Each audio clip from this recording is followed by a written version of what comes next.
Hi everyone, welcome back to Spiritual Growth Tarot. I'm Denise and this reading is for Tuesday, September 15th.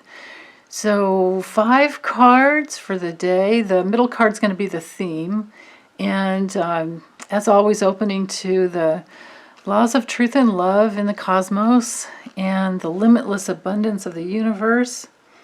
So let's see, morning, 2 for the morning, 1 for the theme, and then 2 for the afternoon and into the evening.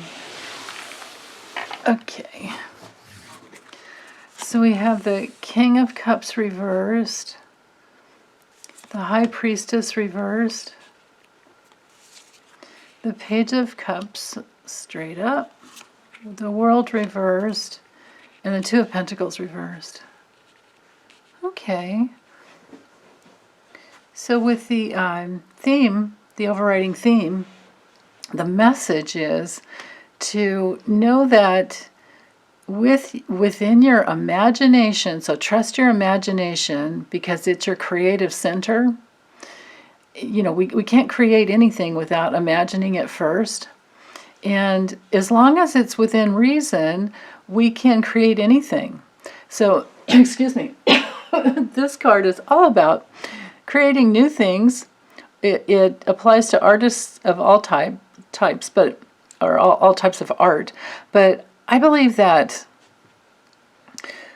we're all creators. We're all artists. You know, because working from creating our own lives, that's, you know, your life is a work of art. We are each, you know, little balls of creative bliss and joy. So if we can be in that happy heartfelt place, you know, be in your happy heart, and as long as it's not like, you know, you want to make pigs fly, well, we can do that graphically, right? Graphic artists can do that. We can do all kinds of things with graphic arts and special effects, but within reason, you know, as long as it's good for us, good for humanity, good for well, even with the earth too, you know, we have to be careful what we create on earth. But main message here is to trust your intuition and trust your feelings. I mean, look at all the water here. He's down by the ocean, and this could very well be a girl or a woman, doesn't matter. You know, there's not a gender here really. It's just that it's the early stages of trusting your intuition. And in this particular project, whatever it is that you're wanting to bring in, and to let that be your guide. Let that be your guide. And I especially say that because with the High Priestess reverse, it might be that you wake up in the morning feeling just a little bit off with these two. I mean, these 3 are very watery cards.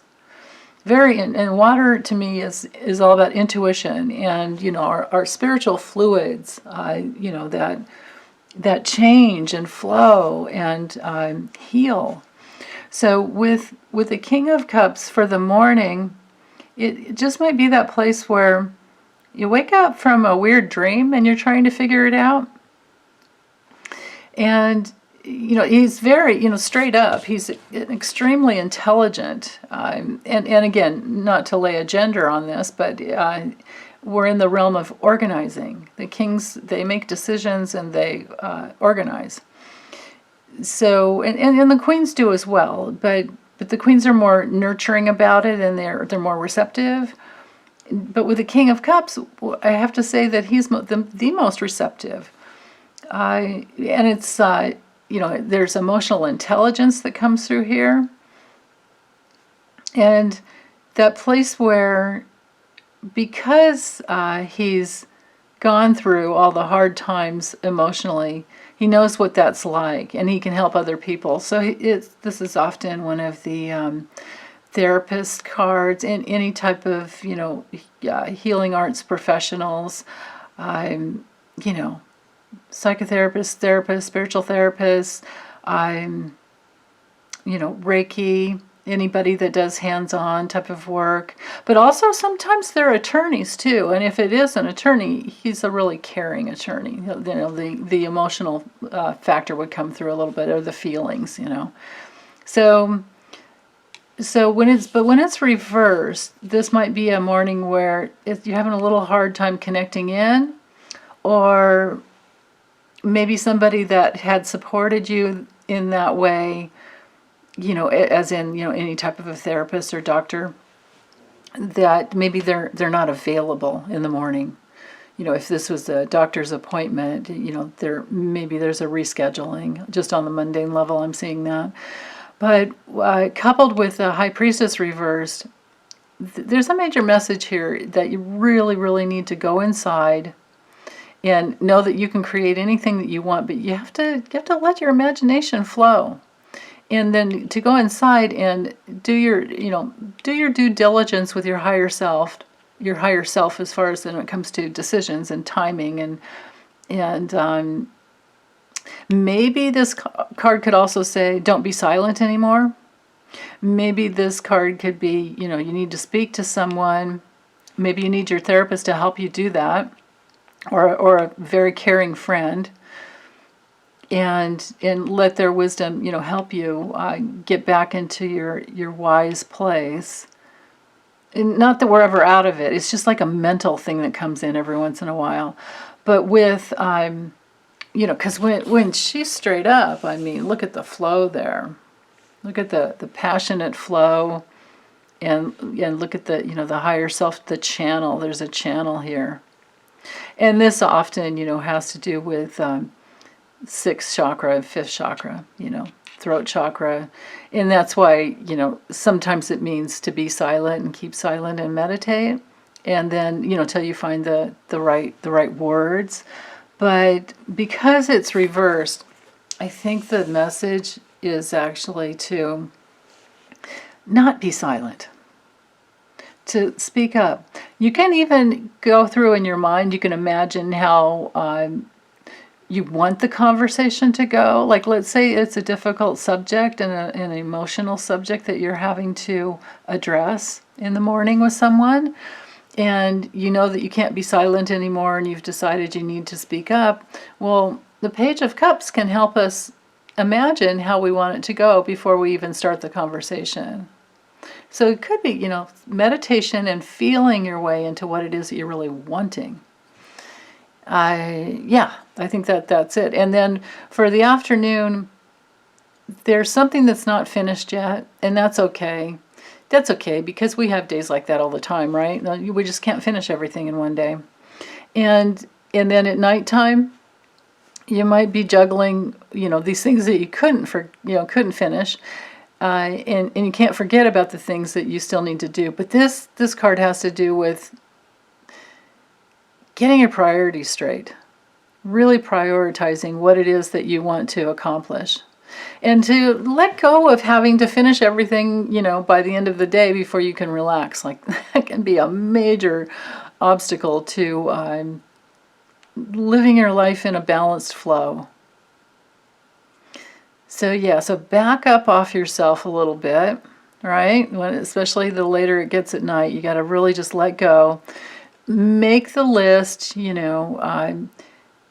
it's one of those things where we just can't have a bunch of plates spinning and try to get a good night's sleep. And so this is a reminder to just make the list and then let it go, and know that, tomorrow's another day. And like I always say, or try to remember to always say, I want you to always remember, is with any of these reversals, no matter what cards we have, that come up during the day, if you're doing readings for yourself and you get a reversal, you can always rewrite it. So if we were to rewrite the energies for the day, again, it's that trusting the imagination to create what you want, and sticking with your real feelings, and to know what to say, when to say it, and trusting your own intuition to guide you. And then knowing that doing this every day is what makes the world go round. And the juggling doesn't really need to be, as long as we're prioritizing what we value the most. That's the most important thing about every single day. That's just life. That's just life. Whether it's, finances or time, this is definitely a time management card. And all the twos are about decisions. And the high priestess, she rules all the the twos. So yeah, it's like your higher self is really the best go-to guide for you to figure out what your real priorities are and to make those decisions. So that's wonderful. So yeah, so decisions on the practical levels is what she's about. Now she's also about decisions on, communications with the swords and just, decisions, period. When we're talking Two of Swords, that's a major decision card. And sometimes you can't totally make a decision. It takes time. And that being patient is what needs to happen. And then with the Two of Cups, it's like decisions about relationships, coming together. The two cups that come together, two hands that come together to form a bond. So, but back to the Two of Pentacles, it's, very, very practical things. Like, do I really need to get the oil changed in my car yet? Maybe I can wait, things like that. Do I have to finish everything in one day? Well, I think not. So yeah, so get back to the practicals of taking good care of your body. Okay, so I'll close this up and thank you, and I'll be back. Drop in any questions or comments if you have them, and take good care. Bye.